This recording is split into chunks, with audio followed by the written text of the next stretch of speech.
அதிகப்படியான நிதி எங்களுக்கு அந்த நிதியோட கம்மின்னு அடிக்கடியே சொல்வார். அதிலிருந்து ஒன்னை மட்டும் நான் தெளிவாக சொல்வேன். முதலமைச்சர் அவர் நினைப்பு என்ன என்பதை சொல்கின்றேன்.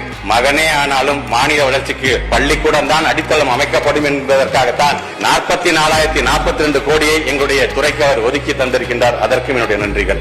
அவர் துறை சார்ந்து அவர் எந்த மாவட்டத்திற்கு சென்றாலும் மறக்காமல் செல்வது பள்ளிக்கூடம். அங்கே அந்த பிள்ளைகளோடு உட்கார்ந்து அவர்களோடு காலை உணவை விட்டு அங்கே இருக்கின்ற அசம்பிளி கூடும் பொழுது அவர்களிடம் தன்னம்பிக்கை ஊட்டுகிற அளவுக்கு அந்த உரையாடிட்டு வரக்கூடிய எங்களுடைய அமைச்சர் நாளை எங்களை வழிநடத்தக்கூடியவர். அவர் அடிக்கடி சொல்லக்கூடியது ஒன்னே ஒண்ணுதான், என்னதான் இருந்தாலும் உங்களுக்கு தான், உங்களுடைய பள்ளி கல்வித்துறைக்கு தான் அதிகப்படியான நிதி, எங்களுக்கு அந்த நிதியோட கம்மின்னு அடிக்கடியே சொல்வார்.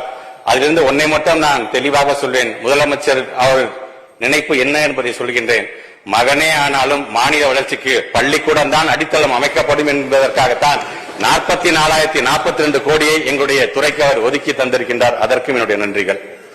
குறிப்பாக நமது பேரவைத் தலைவர்கள், ராதாபுரம் சட்டமன்றத்தினுடைய உறுப்பினர், நீங்கள் ஏறத்தாழ 300 பள்ளிகளுக்கு உங்களுடைய சொந்த நிதி பங்களிப்பு என்று 300 பள்ளிக்கூடங்கள் நீங்கள் ஸ்மார்ட் வகுப்புகளை வழங்கி ஒட்டுமொத்த சட்டமன்ற உறுப்பினர்களுக்கும் ஒரு எடுத்துக்காட்டு சட்டமன்ற உறுப்பினராக இருப்பதற்கு முதல் துறை சார்பாக நன்றிகள்.